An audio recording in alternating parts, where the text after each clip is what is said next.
All right, everyone, moving right along with our next company presentation. I'm very pleased to welcome the CEO of a company that's based in Belgium. The company name is Cardio3 Biosciences, and our speaker today to tell the story is Christian Homsy. I will turn it over to Christian now. Thank you. So thank you for the opportunity to present Cardio3 Biosciences. We are a publicly listed company. We were listed back in July of last year. We solely focus on heart failure and actually on cardiovascular diseases. And contrary to some of the presentation before, our focus has been really very narrow in the sense of just addressing a clinical condition that we have experience with. So we are, as I said, we're focused on heart failure. We believe we're today the most advanced company in the field of regenerative medicine for the treatment of heart failure. Why do we say we're the most advanced? First, because we have our phase 3 program, which is well underway in Europe, and we have our second phase 3 trial that has just been approved about a couple of months ago by the FDA to run in the United States. We have robust phase 2 data that I will go over in the presentation. We have some near-term catalysts with data coming out the middle of this year and data coming out the end of this year. The technology is coming from Mayo Clinic, and when I was listening to Linda just before, we are actually part of that group of company that is focused, or group of technology that is focused on using cells that are targeted to a specific organ as opposed to generic cells.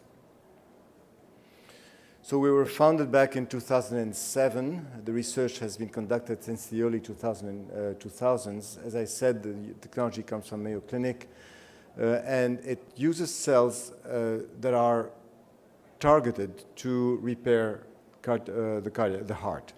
And I'll explain how we do that in a minute, but instead of using cells that are obtained from the heart, we use cells that are obtained from the bone marrow and are reprogrammed to become cardiac progenitor cells.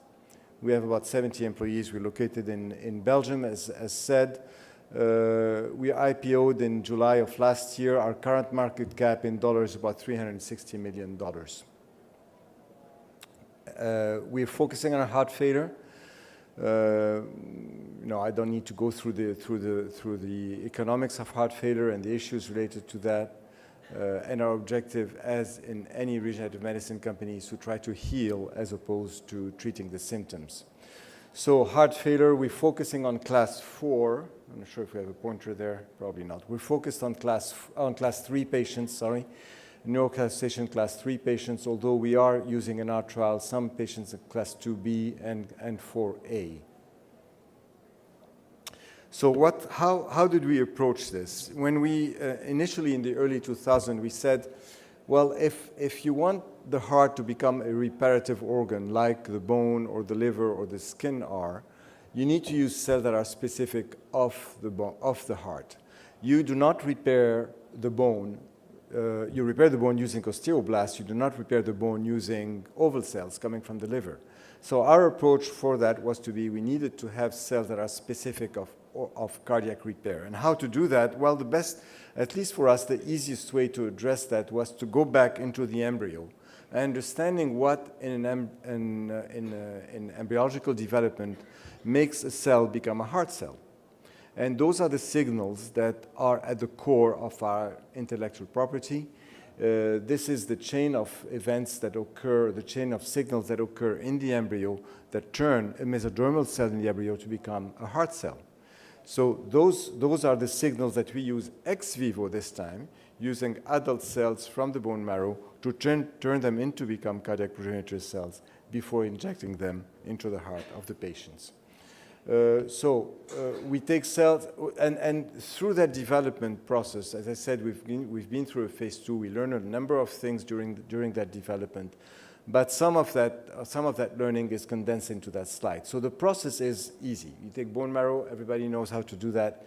You ship them to a central processing facility. First, 2 learnings there. The shipment of that bone marrow is not as straightforward, as simple as people may think it is, especially if you go through long distances.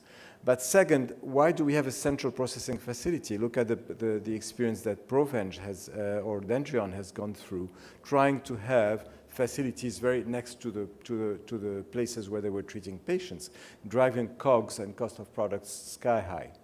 So we're focusing on a central processing facility, and we can do that because we freeze our product at the end of the process. So we basically send out to the hospital a frozen bag that is thawed in the hospital using an automated system that we also developed to get cells that are as fresh as possible at bedside. And again, that's one of the learnings we got from our phase 2 trial, that is extremely complex to get cells of the right quality, not only out of the incubator, but at bedside, and also delivered using a catheter that allows the quality of those cells to remain as optimal as possible. We spent a great deal of money, all of us, developing those cells. We spent very little time working on the manufacturing aspects. We spent very little time working on the logistical aspects, and we at Cardio3 believe that this is an extremely important component of success in this field. So, long story short, this is our preclinical data that was published in 2010, was awarded the Young Investigator Award at the American College of Cardiology of that year. You can see on the left panel a mouse heart that was treated with patients-derived cells, not modified cells. So this is the 4,000 patients, more or less, that have been injected to date with autologous cells. They've been using various types of mesenchymal cells or CD34 plus cells. This is exactly what they get. And you see that the scar, that's probably the scar is the whitish part in the middle of that there, is still there. This is 6 months after treatment. Whilst on the right panel, you have patients that have been mice that have been treated with the cells coming from the same patient, but this time modified through the exposure of those specific factors that turn the cells to become cardioreparative or cardioprotective cells. And you can see that I apologize for the quality of the picture, but you can see that the scar is to a large extent gone. You have new vessels that have grown into the previously infarcted area, and you see the vessel wall has been reconstructed.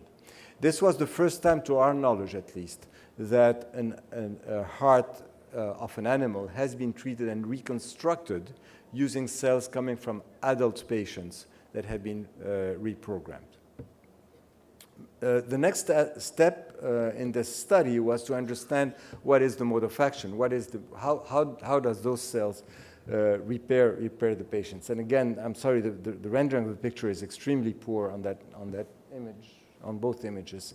But I can show you on the screen here. There is basically 3 modes of action. You have the engraftment of the cells that you've injected. And again, this is a specificity. We understand that the business model is more complex when you go into an allogeneic approach. But for us, a heart failure is a chronic disease. And for the chronic disease to be treated, you need permanence and remnants of the effect.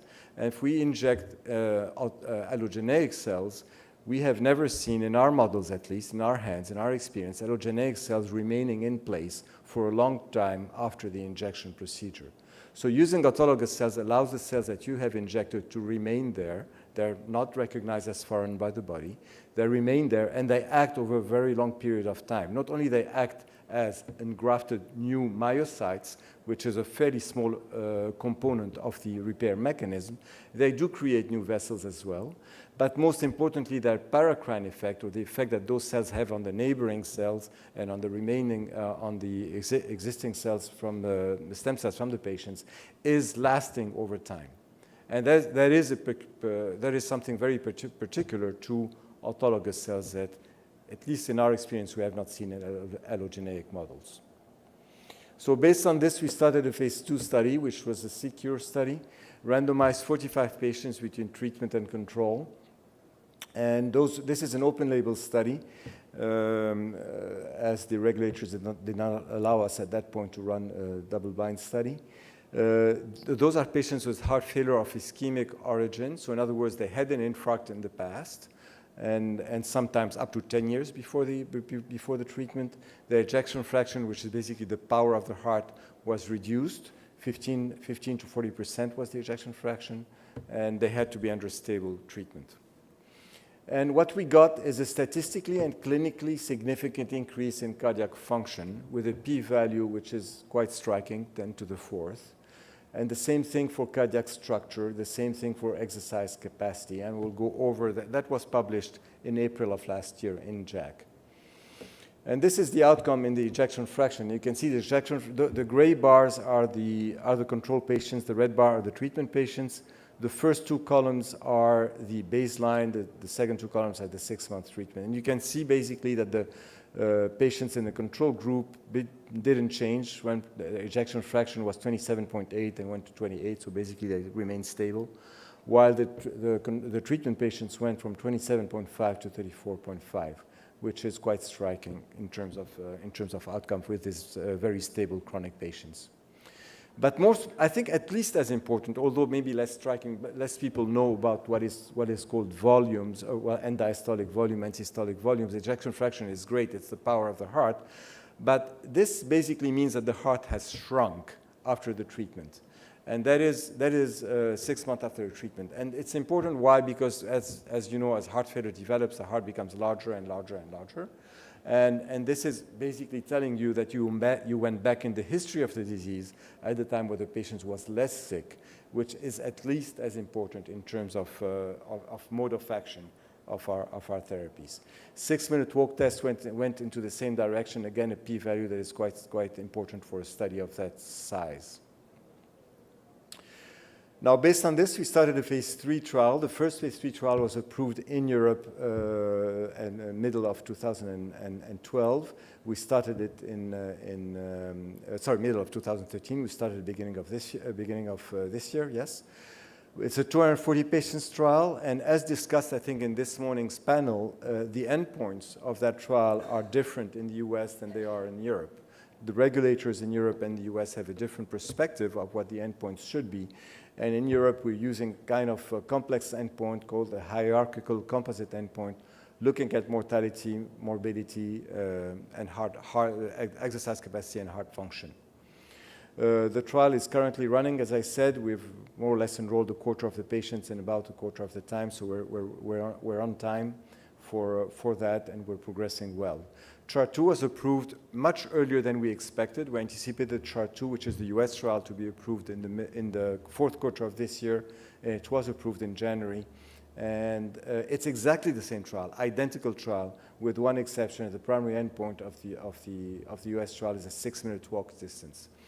So could we have combined those two trials into one? We may have, but getting the two agencies to agree on what would be the ideal primary endpoint would have been difficult unless you were running a mortality trial, which would have made the trial much larger than those two combined trials.